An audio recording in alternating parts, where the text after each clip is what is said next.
orientasi pengenalan nilai dan etika bagi instansi bagi P3K Kabupaten Malang tahun 2023. Yang saya hormati Bapak Ibu peserta seminar dan laporan hasil on the job training orientasi pengenalan nilai dan etika pada instansi pemerintah ASN P3K di Kabupaten Pemalang pada titik lokasi di SD Negeri 03 Piringan.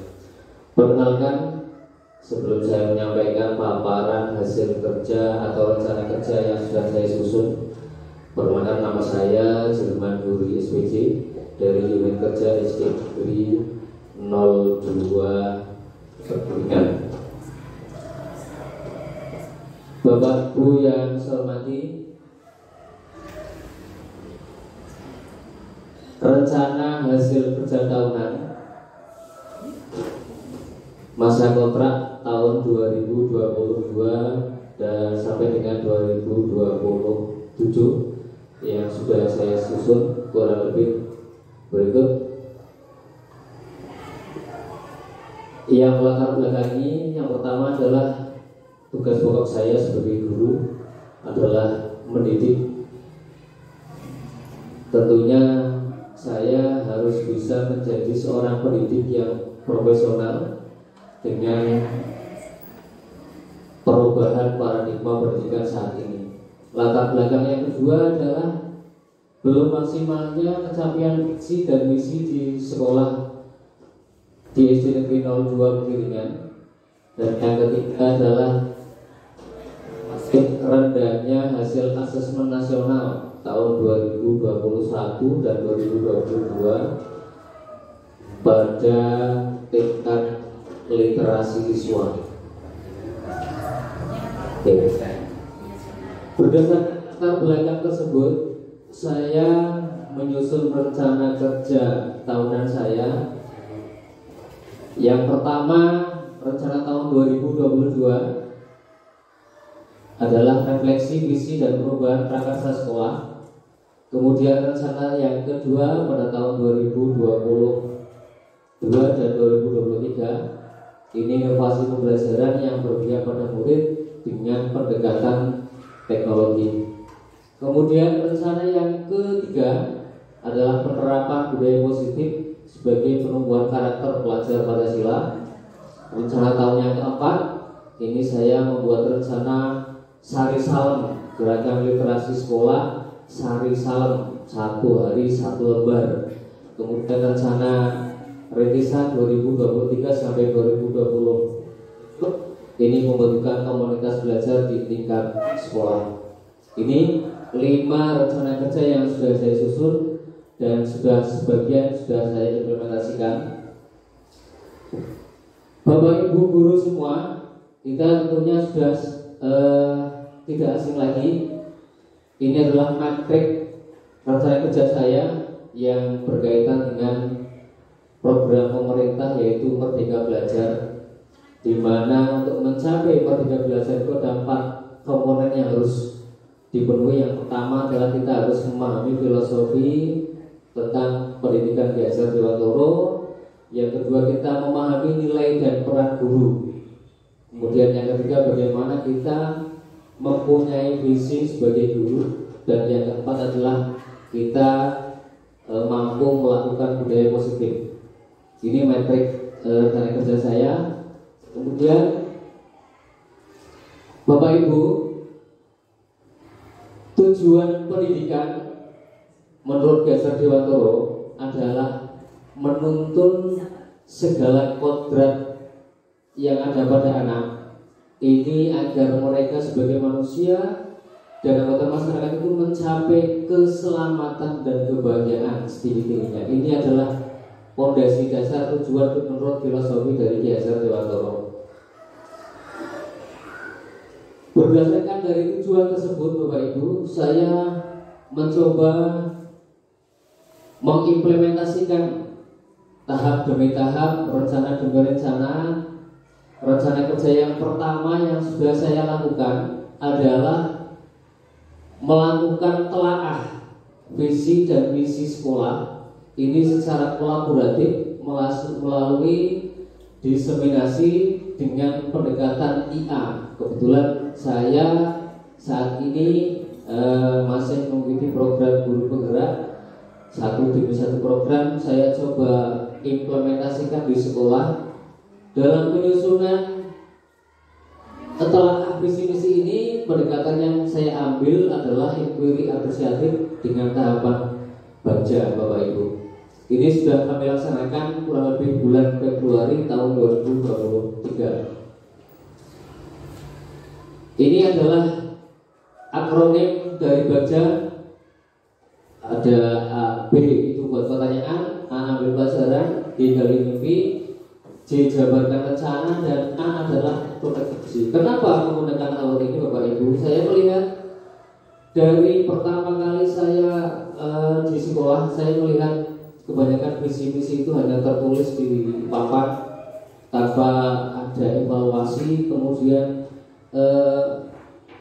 telaah secara berjenjang apakah indikatornya itu sudah mencapai ketercapaian atau belum, sehingga melalui tahapan ini kita akan lebih mudah. Hasil yang sudah dicapai dari rencana kerja saya, yang pertama adalah pada diseminasi kemarin terjadi disepakati perubahan visi dan misi engineering 02 Geringan ini untuk diberlakukan di tahun 2023-2024. Kemudian yang kedua, tersusunnya indikator pencapaian dari visi dan misi. Kemudian yang ketiga, tersusun sebuah tindak lanjut dan rencana evaluasi yang akan dilakukan secara berkala terkait dengan ketercapaian dari visi-misi sekolah di SD 02 Geringan. Ini adalah rencana kerja yang sudah saya implementasikan melalui kegiatan ini, foto-foto dokumentasi kegiatan pada saat saya melakukan diseminasi di sekolah sekaligus sebagai aksi nyata program calon guru penggerak angkatan 7. Kemudian rencana kerja yang kedua, Bapak Ibu, yang kedua adalah saya mencoba membuat sebuah pembelajaran, inovasi pembelajaran yang berpihak pada murid ini dengan pendekatan teknologi, Bapak Ibu. Yang pertama adalah pemanfaatan Wordwell dan quiz paper mood dalam pembelajaran dan asesmen. Jadi Bapak Ibu, ini adalah contoh gambaran pelaksanaan pembelajaran yang menggunakan quiz paper mode dan juga Wordwell. Perlu saya jelaskan sedikit Bapak Ibu bahwa paper mode ini adalah pengganti gadget yang digunakan siswa. Jadi kalau dulu kuisnya menggunakan tablet, gadget, handphone siswa untuk bisa menentukan asesmen, sekarang bisa digantikan oleh barcode kertas. Jadi ini sebagai salah satu alternatif bagi Bapak Ibu guru semua untuk melakukan inovasi pembelajaran dengan menggunakan berbasis teknologi. Ini secara offline, Bapak Ibu. Ini contoh pembelajarannya dan ini contoh kegiatan yang sudah saya lakukan. Ada pemanfaatan media, pengenalan teknologi, walaupun sarana di SD 02 Geringan terbatas. Ini adalah yang dapat saya lakukan, mencoba mengenalkan teknologi dengan anak sejak sini. Itu rencana yang kedua yang sudah saya susun terkait dengan inovasi pembelajaran. Yang ketiga, Bapak Ibu, rencana yang ketiga adalah penerapan budaya positif dan program restitusi di sekolah. Ini untuk mewujudkan visi misi sekolah. Karena kenapa saya memilih program restitusi, Bapak Ibu, saya ingin mengajak Bapak Ibu semua kita mengenal diri kita sendiri sebagai guru. Apa sih nilai dan peran kita sebagai guru? Yang pertama adalah kolaboratif, inovatif, berpihak pada murid, mandiri dan reflektif. Mungkin bagi Bapak Ibu yang sudah menerapkan kurikulum Merdeka, 5 kata ini tidak asing. Kemudian bagaimana kita membangun mimpi sebuah kemerdekaan belajar? Kita membangun mimpi dan mewujudkan visi besar dari Kementerian Pendidikan, yaitu menerapkan prinsip filosofi Ki Hajar Dewantara, yaitu apa? Merdeka belajar itu dengan terwujudnya profil pelajar Pancasila. Dengan apa Bapak Ibu?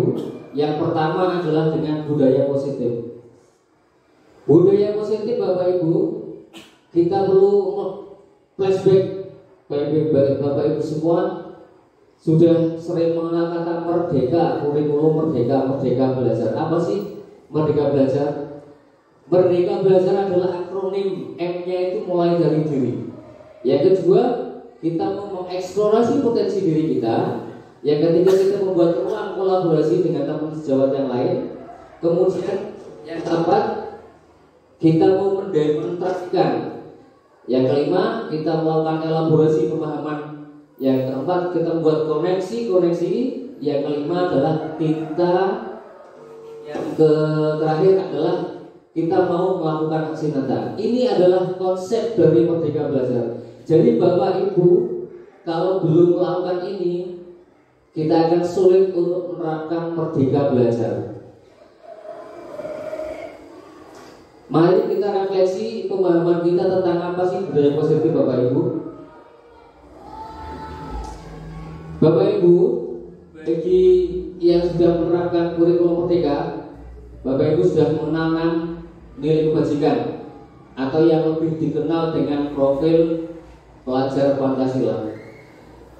6 profil pelajar Pancasila ini adalah nilai kebajikan universal sebagai titik inti dari kemerdekaan sebuah budaya positif.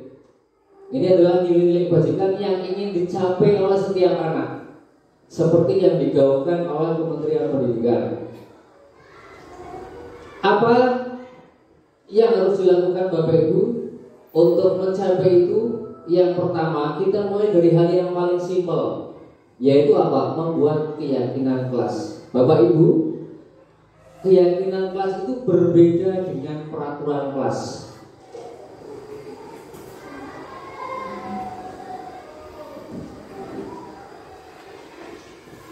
Nah, apa perbedaan antara keyakinan kelas dan peraturan kelas? Keyakinan kelas Bapak Ibu itu bersifat lebih abstrak daripada peraturan. Peraturan itu rinci, konkret, dan keyakinan kelas itu berupa pernyataan universal. Jadi pada intinya Bapak Ibu, kita saat ini perubahan paradigmanya adalah bukan lagi kita menyuruh siswa untuk berbuat baik, tapi bagaimana kita mampu membuat siswa itu mampu berbuat baik. Jadi mendorong potensi anak untuk berkembang, tumbuh sesuai dengan karakternya masing-masing. Ini adalah yang bisa kita buat dari yang paling kecil di dalam kelas kita masing-masing, yaitu membuat keyakinan kelas. Bagaimana proses pembuatan keyakinan kelas Bapak Ibu? Jika keyakinan kelas ini bisa diterapkan oleh siswa, secara otomatis karakter siswa itu akan tumbuh dengan sendirinya dan akan berkembang. Ya, karena apa? Keyakinan itu berangkat dari nuraninya diri sendiri, yaitu dari siswa itu sendiri, bukan dari guru. Sifatnya mengakomodir, mengarahkan dan memotivasi. Kemudian langkah yang pertama Bapak Ibu, kalau peraturan kelas biasanya yang dibuatkan guru ya, masuk pagi jam 7 dan sekian. Sekarang kita ubah. Yang pertama buat keyakinan kelas itu biarkan siswa merumuskan sendiri apa nilai-nilai kebajikan saat dia masuk di kelas. Apa contoh, misalnya saya harus berangkat pagi, masuk kelas harus nyapu dan sebagainya. Semua dengan nilai-nilai positif. Jadi anak menentukan nilai positifnya sendiri. Nanti guru tinggal mengakomodir nilai-nilai tersebut untuk bisa dilaksanakan setiap hari oleh siswa. Ini melalui diskusi perumusan oleh siswa itu sendiri. Kemudian hasil dari keyakinan itu Bapak Ibu itu termuat dalam satu poster, satu pamflet yang bisa ditempel di tempat terbuka, di luar kelas atau di dalam kelas, sehingga anak setiap hari itu akan ingat bahwa dia sudah berjanji melakukan keyakinan kelas yang sudah dibuatnya di kelasnya sendiri. Nah, ini Bapak Ibu contoh pelaksanaan kegiatan kelas yang sudah saya coba. Yang pertama adalah kesehatan pagi. Jadi anak pagi sudah tidak lagi menunggu guru untuk berbaris di depan, ngecek kesehatan siswa, membariskan. Anak secara otomatis ketika pagi secara bergiliran, karena di situ sudah dibentuk kedisiplinan kelas sebagai pemimpin, setiap hari bergilir. Hari ini A memimpin, hari besok B, dan seterusnya setiap pagi. Jadi otomatis berjalan dengan sendiri tanpa harus dikomandoi oleh guru. Ini keyakinan kelas yang sudah saya coba laksanakan di sekolah saya, khususnya di kelas saya yang saya aku. Kemudian apa sih yang sering terjadi Bapak Ibu dalam pelaksanaan peraturan atau keyakinan kelas? Yang sering terjadi dalam pelaksanaan peraturan atau keyakinan adalah pelanggaran. Kita membuat peraturan, pasti ada yang melanggar. Siswa membuat keyakinan kesepakatan sendiri, pasti ada yang melanggar. Kemudian apa yang terjadi Bapak Ibu? Kalau secara umum ketika ada pelanggaran, maka bentuknya akhir adalah sebuah konsekuensi atau hukuman Bapak Ibu. Nah, Bapak Ibu, sesuai dengan yang saya pelajari pada program pendidikan hidup bergerak, ada satu program yang namanya program restitusi Bapak Ibu. Apa itu program restitusi Bapak Ibu? Mari kita ubah sebuah hukuman menjadi sebuah restitusi yang bagus. Bagaimana restitusi adalah menciptakan kondisi murid itu untuk memperbaiki kesalahannya sendiri tanpa mereka kehilangan karakter aslinya dari siswa. Contoh, anak berkelahi. Kita kadang-kadang langsung saya menjustis dia nakal, dia anak yang kurang ajar dan sebagainya, tanpa kita mengetahui latar belakang apa yang menyebabkan dia nakal. Nah, melalui program restitusi ini Bapak Ibu, itu akan dapat mampu mengembalikan karakter anak menjadi sebuah karakter yang lebih kuat, walaupun dia sempat melakukan sebuah kesalahan. Ini namanya program restitusi. Nah, Bapak Ibu, 5 posisi kontrol kita sebagai guru. Kita mau jadi apa? Kita menjadi seorang bisa, menjadi seorang teman bisa, membuat merasa bersalah bisa, kemudian kita sebagai pemantau bisa. Yang kelima, kita sebagai manajer. Mana posisi kontrol yang berperan penting saat ini pada diri Bapak Ibu, pada diri kita? Melalui program restitusi itu kita akan mengenal posisi mana ya kontrol kita yang ada di diri kita. Ini 5 posisi kontrolnya Bapak Ibu. Kemudian langkah segitiga restitusinya Bapak Ibu, yang pertama kita melakukan validasi tentang tindakan yang terjadi pada anak. Kenapa anak itu salah? Kita validasi dulu. Setelah kita validasi, kemudian kita menanyakan tentang sebuah keyakinan. Apakah anak A, anak B, anak C tahu bahwa apa yang ia lakukan salah atau tidak? Tahu salahnya di mana? Kemudian setelah tahu keyakinan, kita bisa menstabilkan identitas siswa yang tadinya anak itu dianggap sebagai anak yang nakal, hiper dan sebagainya. Sebenarnya tidak. Dengan restitusi ini kita akan mampu menstabilkan anak sehingga emosi anak itu akan tumbuh berkembang lebih kuat tanpa kehilangan hak dan karakter anak asli itu tersebut. Ini program 3 contoh pelaksanaannya. Jadi pelaksanaan program restitusi ini Bapak Ibu itu dilaksanakan secara person, guru dan siswa. Kalau di SMA dulu ada BP ya, BK ya. Kalau di SD kita bisa memanfaatkan yang namanya program restitusi. Jadi pada saat kita punya ada anak bermasalah, kita bisa memanfaatkan 3 segitiga restitusi ini. Itu contoh rencana yang ketiga yang sudah saya buat, yang sudah saya terapkan. Kemudian yang keempat Bapak Ibu, 2 tahun terakhir di sekolah saya Bapak Ibu, hasil asesmen nasional tingkat literasinya sudah sangat di bawah standar, sehingga perlu sebuah pemikiran bersama bagaimana melakukan perbaikan pada tingkat literasi siswa di SD saya. Oleh karena itu saya membuat sebuah upaya, satu kegiatan, satu program, yaitu namanya Gerakan Literasi Sekolah Sari Salem. Sari Salem itu singkatan dari satu hari satu lembar. Ini jangka panjang Bapak Ibu, karena literasi tidak akan bisa dicapai dalam waktu yang singkat. Sari Salem Bapak Ibu terdiri dari beberapa tahap. Yang pertama, tahap pembiasaan. Kita mulai membiasakan anak itu senang dengan membaca. Kemudian tahap yang kedua, tahap pengembangan. Yang ketiga, tahap pembelajaran. Yang keempat adalah tahap tindak lanjut. Dan ending akhirnya Bapak Ibu, nanti ada kolaborasi yang namanya gelar bicara. Ini digabungkan dengan pekan siswa di kelas 1 dan kelas 4 pada program penguatan profil pelajar Pancasila. Ini program jangka panjang Bapak Ibu. Jadi saya laksanakan mulai di 2022 sampai dengan 2027 secara bertahap di semua kelas.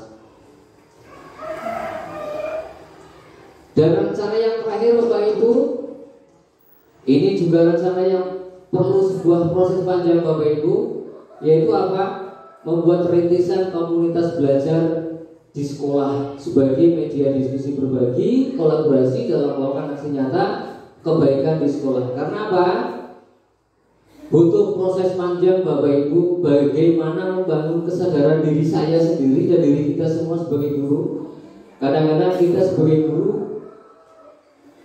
hanya sebagai pengajar, tapi padahal sebagai guru kita bukan hanya mengajar, tetapi kita juga mau untuk terus belajar. Jadi Bapak Ibu, itu 5 rencana kerja yang sudah saya susun, dan semua rencana kerja dan juga kegiatan yang sudah saya kerjakan, saya dokumentasikan dalam portofolio digital saya, yang insya Allah nanti bisa diakses oleh secara umum. Saya tinggalkan jejak digital perjalanan saya dan aksi nyata saya selama mengikuti program guru penggerak dan implementasinya yang menunjang program kerja saya di sebagai guru P3K di SD Negeri 02 Pegiringan. Demikian Bapak Ibu dan Bapak Menteri yang saya hormati, pemaparan tentang program kerja dari saya selaku P3K di tahun 2022 sampai dengan tahun 2027. Apabila ada hal-hal yang mohon maaf atas segala kekurangan, saya akhiri. Wabillahi taufiq wal hidayah. Assalamualaikum warahmatullahi wabarakatuh.